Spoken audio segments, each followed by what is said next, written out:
stand students.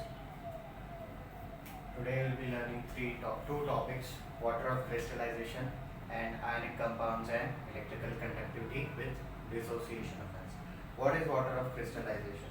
Let me just give you some chemicals examples. CuSO4 dot 5H2O. This is your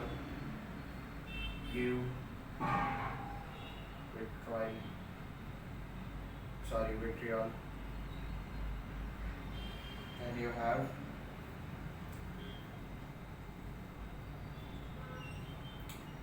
FeSO4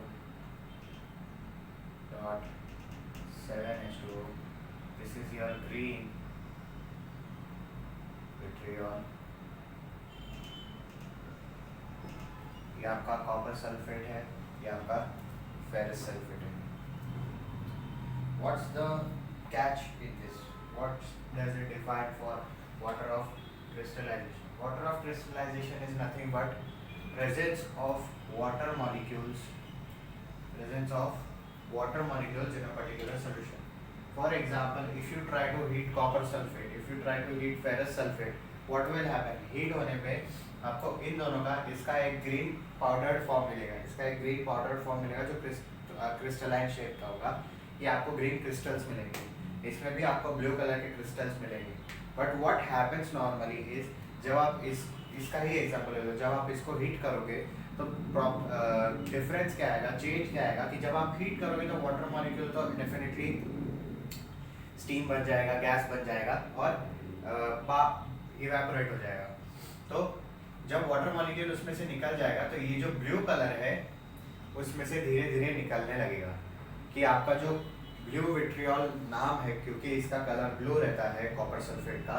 तो जब वो water molecules के साथ निकलने लगेगा, जब वाटर मॉलिक्यूल्स हीट होने लगेंगे, जब ये पूरा एलिमेंट कंपाउंड हीट होने लगेगा तो इसमें से वाटर मॉलिक्यूल्स निकलेंगे और उसके साथ साथ इस कंपाउंड का ब्लू कलर निकलता जाएगा. मतलब इन शॉर्ट, जब आप आफ्टर हीटिंग आपका ये जो इसमें आपको मिलेगा, आपको वाइट क्रिस्टल मिलेगा.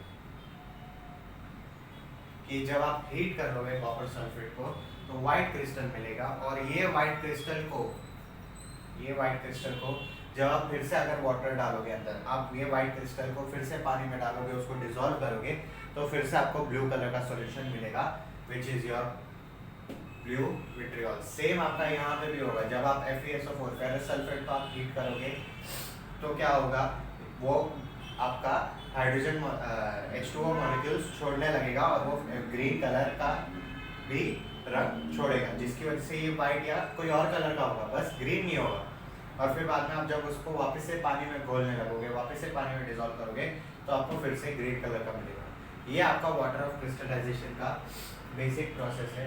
आई will just read it out to you what happens during it. On heating, the crystalline structure of blue vitriol broke down to form of colorless powder and water came out. मतलब जब आप इसको heat करते हो तो इसकी bonds break होती है, इसका फॉर्म ब्रेक होने लगता है और एक कलरलेस पाउडर बन जाता है. ये this water was part of the crystal structure of blue vitriol. मतलब ये जब वाटर निकल गया तो ये वाटर क्या था, इस पर्टिकुलर आपका जो कॉपर सल्फेट था उसको जोड़े रखने के लिए, उसको एक क्रिस्टल टाइप रखने के लिए वो छूट जाता है, वो इवेपोरेट हो जाता है या वो ब्रेक हो जाता है, जिसकी वजह से यहाँ पे वाइट पाउडर फॉर्म हो जाता है. This water was part of the crystal structure of blue vitriol. It is called water of crystallization. On adding water to the white powder of the solution was formed, which had the same color as the same solution in the first test tube. मतलब कि इसको आपने heat किया, आपको white powder मिला. अब आप ये वाइट पाउडर को आप एक्स्ट्रा वाटर ऐड करोगे तो फिर से आपको इसके जैसा ही कंपाउंड वापस मिलेगा. From this we come to know that no chemical change has occurred in the crystals of blue vitriol due to heating. Losing water on heating blue vitriol, breaking down of crystal structure, losing blue color and regaining blue color on adding water are all physical changes.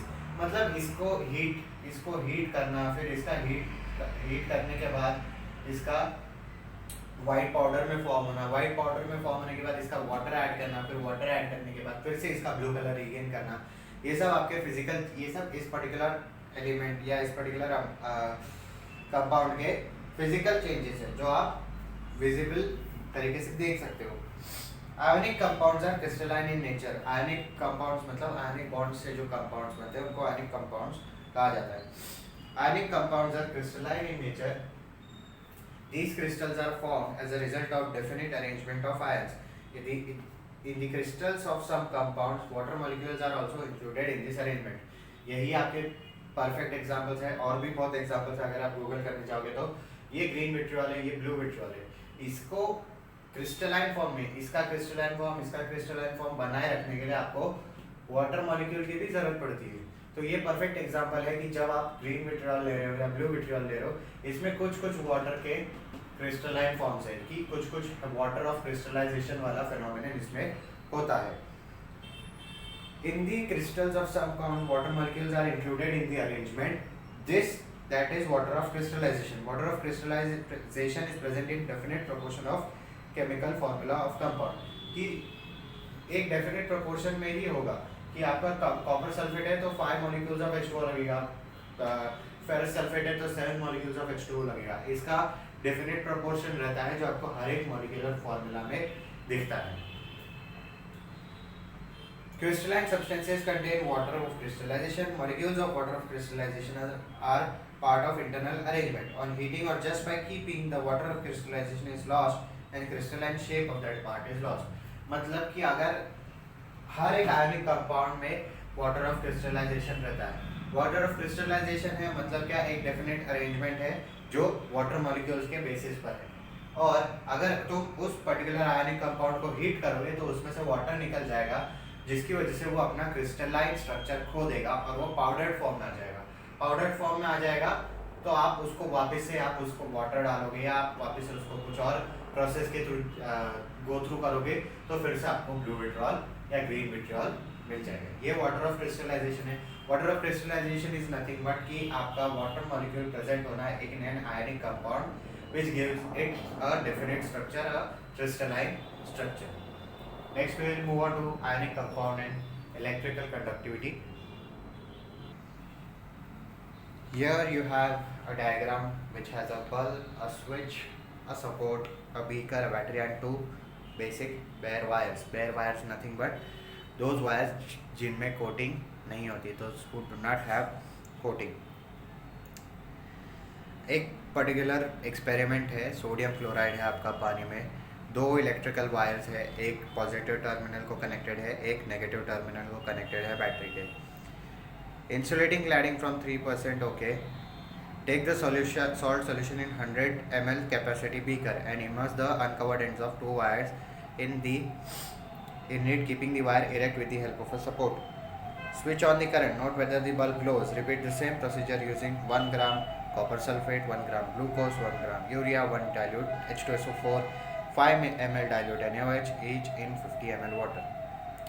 What this experiment is trying to say is आपको check करना है कि कुछ compounds लोगे आप जिनमें cations और anions होते हैं, जिनमें एसिडिक रेडिकल बेसिक रेडिकल होता है, उसके वजह से उसको पानी में रखे, वो अगर एक सॉल्यूशन में है तो इलेक्ट्रिसिटी उसके थ्रू पास होगी कि नहीं, मतलब आयनिक कंपाउंड्स और इलेक्ट्रिकल कंडक्टिविटी का क्या रिलेशन होगा।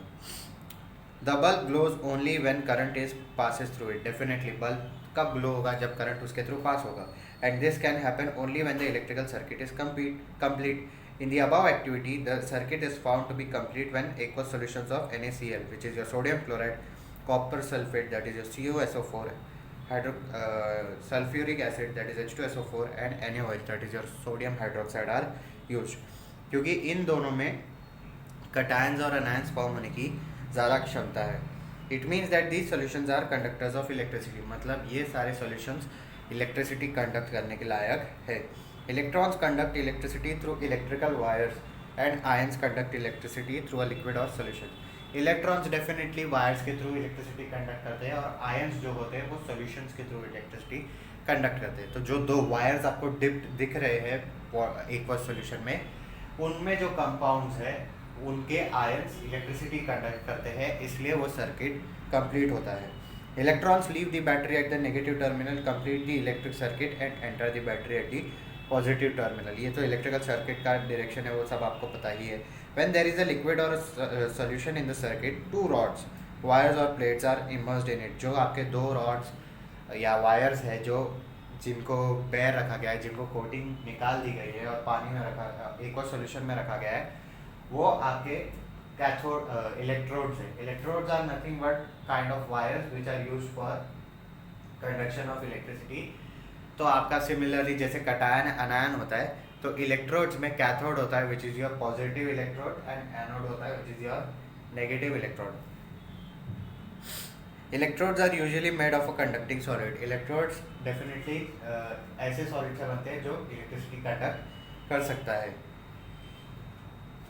The electrode connected to negative terminal by means of a conducting wire is called cathode, and electrode negative connected to positive part of battery is anode. Why does the electric circuit get completed on immersing the electrodes? मतलब जब आप electrodes को, उन दो wires को उस particular solution में dip करते हो, तो फिर बाद में इलेक्ट्रिक सर्किट कंप्लीट कैसे होता है।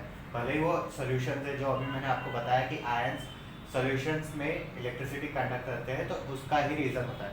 अब वो किस रीज़न पर, उसका मैकेनिज्म क्या है, उसका अंदर का वर्किंग क्या है, वो हम जानेंगे। In above activity, it was found that aqueous solutions of compounds NaCl, CuSO4, H2SO4, NaOH are electricity conductors. Out of these, NaCl and CuSO4 are salts. इसमें आप देखोगे कि NaCl और CuSO4 जो है वो सॉल्ट्स है। सॉल्ट्स है मतलब क्या, इलेक्ट्रिकली एसिड और बेसिस के तौर पे न्यूट्रल है। अब आपका H2SO4 which is a sulfuric acid is a strong acid and NaOH is a strong base. We have seen that salts, strong acids and strong bases dissociate almost completely in their aqueous solutions. मतलब कि हमने देखा है कि salts होते हैं या strong base या स्ट्रॉन्ग एसिड जो होता है वो आपके एक्वस सॉल्यूशन में डिसोशिएट आसानी से हो जाता है। डिसोसिएशन क्यों होता है वो भी आपको पता है, क्योंकि आप एक्वस सॉल्यूशन के मॉलिक्यूल्स दोनों एसिडिक रेडिकल और बेसिक रेडिकल के बीच में गैप बढ़ाने लग जाते हैं। Therefore, aqueous solutions of all these three contain large number of cations and anions. इसकी वजह से सॉल्ट्स आपके स्ट्रॉन्ग एसिड्स और स्ट्रॉन्ग बेसिस के अंदर ज़्यादा से ज़्यादा कटायन और अनायन होने की क्षमता होती है। They have a large capacity of anions and cations. A characteristic of liquid state is the mobility of particles. Definitely, अगर liquid state में कोई भी एलिमेंट रहता है, कोई भी कंपाउंड रहता है, तो उसके पास मोबिलिटी रहती है। मोबिलिटी इन द सेंस वो फ्रीली घूम सकता है compare to solid state. Due to this mobility, the positively charged cations in the solution are attracted towards negative electrode, that is your cathode, and move towards cathode. Okay. Mobility है तो जिसकी वजह से आपके जो पॉजिटिव आयंस रहते हैं, that is your cations, वो आपके नेगेटिव इलेक्ट्रोड जो आपका क्या है कैथोड है, उसकी एनोड है, उसकी तरफ जाते हैं। और फिर बाद में आपका जो पॉजिटिव आयंस रहते हैं, जो आपके कैटायंस रहते हैं, वो एनोड की तरफ जाते हैं। The movement of ions of the solution in the solution towards the respective electrodes amounts the conduction of electricity through the solution. मतलब ये आयंस के मूवमेंट की वजह से ही जो इलेक्ट्रोड कैथोड इलेक्ट्रोड्स है उनमें इलेक्ट्रॉन्स पुश होने लगते हैं, उनमें इलेक्ट्रॉन्स एक्साइट होने लगते हैं, जिसकी वजह से इलेक्ट्रिसिटी फिर से पूरी कंडक्ट होती है। From this you will understand that these liquids are solution which contain a large number of dissociate ions conduct electricity. ये अभी आपको समझ गया रहेगा कि जब इलेक्ट्रॉन्स वायर में होते हैं तो इलेक्ट्रिसिटी सिंपली कंडक्ट होती है, पर जब इलेक्ट्रॉन्स आपके किस आयंस जो होते हैं वो जब सॉल्यूशन में होते हैं, किसी लिक्विड में होते हैं, तो कैथोड एनोड को अट्रैक्ट होकर तब जाके इलेक्ट्रिसिटी कंडक्ट करते हैं। इसमें इलेक्ट्रॉन्स जैसा कॉन्सेप्ट नहीं है कि बस पुश दे दिया, इसमें आपका आयंस जो होते हैं पॉजिटिव आयन और नेगेटिव आयन आपके कैथोड्स और एनोड्स को अट्रैक्ट होके फिर बाद में इलेक्ट्रिसिटी कंडक्ट करते हैं in a particular aqueous solution. ये है आपका आयनिक कंपाउंड और and electric conductivity in an aqueous solution and also dissociation of ions. So आज के लेक्चर के लिए इतना ही। Will meet next time with electrolysis of water. Take care.